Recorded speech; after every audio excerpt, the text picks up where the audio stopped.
My Prince, My Desire, Episode 5. The following days were a blur for Nneka. She tried to focus on her work, but she couldn't shake the feeling that something was off. Her phone was flooded with messages, some from people she hadn't heard from in ages. Some were kind, asking if she was okay, but others were cruel, filled with accusations she couldn't understand. Homewrecker, gold digger, had an affair with a married man. The rumors spread like wildfire. At first, Nneka tried to ignore them, hoping they would die down, but the more she tried to distance herself from the false claims, the louder the whispers became. At her workplace, things grew tense. Her colleagues, who once greeted her with smiles, now looked at her with suspicion. The office gossips had found their new target, and Nneka was at the center of it all. "Did you hear?" one of her colleagues whispered as Nneka walked past. "She's been sleeping with a married man. Apparently, his wife found out and is threatening to ruin her life."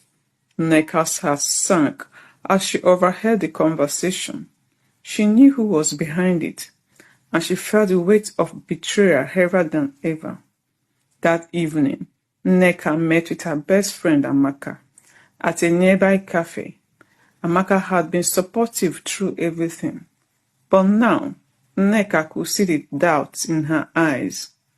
"What's going on, Nneka?" Amaka asked, her voice laced with concern. "People are saying awful things about you. Are they true?" Nneka shook her head vehemently.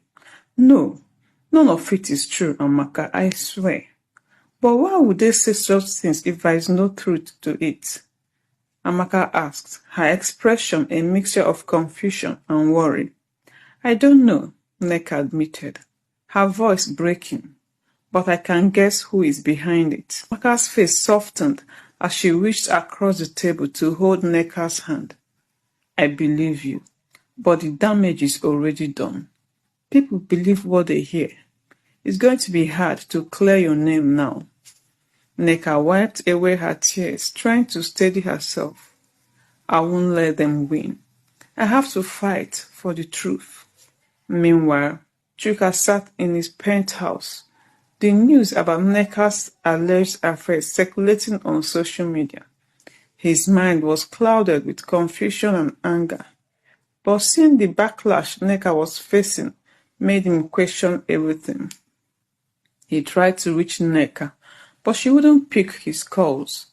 The guilt gnawed at him. He had been too slow to act. Adora's manipulation was too effective, and now Nneka was paying the price. Finally, Chuka decided to visit Nneka's apartment. As he rang the bell, he felt a surge of anxiety. What if she turned him away? What if she no longer trusted him? Nneka opened the door, her face pale and tired. "What do you want, Chuka?" she asked, her voice tinged with frustration. "I need to talk to you," Chuka said, stepping inside without waiting for an invitation. This nonsense about you and a married man, I don't believe it, Nneka." Nneka turned away from him, her arms crossed tightly. "Then why hasn't anyone come to my defense? Why are people looking at me like I'm the villain?" "I'm sorry," Chuka said, his voice thick with regret. "I should have been there for you, but I was too wrapped up in everything else, in trying to make things right with my family, with Informa. You were never honest with me, Chuka." Nneka snapped. "I found out about your past, and now you are here, apologizing for not trusting me when it matters most. I didn't want to hurt you. I wanted to protect you," Chuka said, stepping closer. "But I see now I've done the opposite. Let me help you, Nneka. Let me prove that I'm not going anywhere." Nneka's eyes filled with tears as she shook her head. "I don't know if I can trust you anymore, Chuka. Not after everything." In the comfort of her penthouse, Adora and Ifeoma shared a toast for their successful scheme. The rumors were everywhere now, and Nneka was losing everything: her reputation, her friends, and her peace of mind. "She's falling apart," Ifeoma said with a wicked smile. "I knew it would work." Adara clinked her glass against Ifeoma's, and Chuka is still too weak to do anything about it. Soon enough, he will be mine again, and Nneka will be forgotten. But as the two women revelled in their success, a nagging thought lingered in Adora's mind.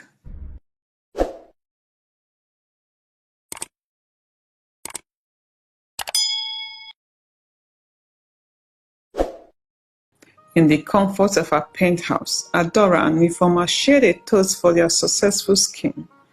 The rumors were everywhere now, and Nneka was losing everything: her reputation, her friends, and her peace of mind. "She's falling apart," Ifeoma said with a wicked smile.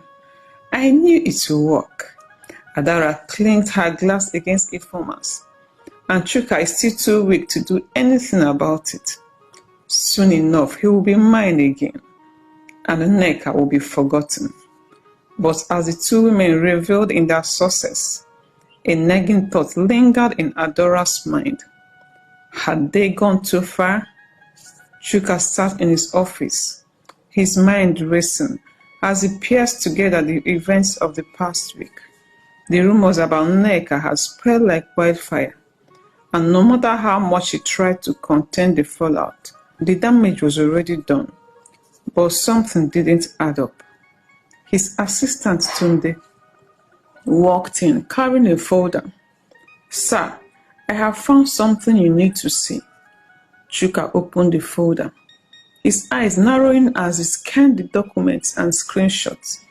They detailed the origins of the rumor about Nneka and included messages between Adora and a blogger notorious for spreading gossip. "It was Adora," Tunde said carefully. "She paid the blogger to create the scandal about Nneka." Chuka's jaw tightened. Rage simmered in his chest as he clenched the folder. He stood abruptly, grabbing his phone and heading out. Chuka stormed into Adora's penthouse without warning, his presence like a thunderstorm. Adora, lounging on her plush sofa with a glass of wine, looked up in surprise. "Chuka, what a surprise," she said, her tone sugary sweet. "Cut that act, Adora," Chuka growled, throwing the folder into the coffee table. "You did this. You destroyed Nneka's reputation." Adora's smile faltered, but she quickly recovered, shrugging nonchalantly. "I did what had to be done. She doesn't belong in your world, Chuka. I was protecting you." "Protecting me?" Chuka shouted. "From what? From being happy? From being with someone who actually cares for me?" Adora stood, her expression hardening. "She's beneath you, Chuka. Everyone knows it. I was just giving her a push to stay in her lane." "You have crossed the line," Chuka said, his voice cold. "Whatever we had, whatever friendship or respect I had for you, it is gone. Stay out of my life, Adora. And if you ever come near Nneka again, I'll make sure you regret it." Adora's face darkened as Chuka turned and walked out, slamming the door behind him. Nneka was packing her belongings when Chuka arrived at her apartment. Her face was pale, her eyes red from crying. "Nneka, please," Chuka said, his voice desperate. "Don't do this." She didn't stop packing. "It's already done, Chuka. My life is in ruins because of you and the people in your world. I can't take it anymore." "I know what Adora did," Chuka said. "I confronted her. I'm cutting her off for good." "It's too late," Nneka replied, her voice breaking. "The damage is done. My reputation, my career, everything I worked for is falling apart. and you stood by and let it happen. Chuka stepped closer, his hands trembling. I didn't know, Nneka. If I had known sooner, I would have stopped it. Please, let me make you right. Nneka stopped and looked at him, tears streaming down her face. You should have protected me, Chuka. But you didn't. You let Adora, Ifoma, and your family ruin me. I can't do this anymore. Nneka, I love you, Chuka said, his voice cracking. Don't let them win. Don't let them tear us apart. Nneka shook her head, her voice barely above a whisper. This isn't love, Chuka. It is pain, and I need to leave before it destroys me completely. She picked her suitcase and walked past him, leaving him standing in the empty apartment, shattered.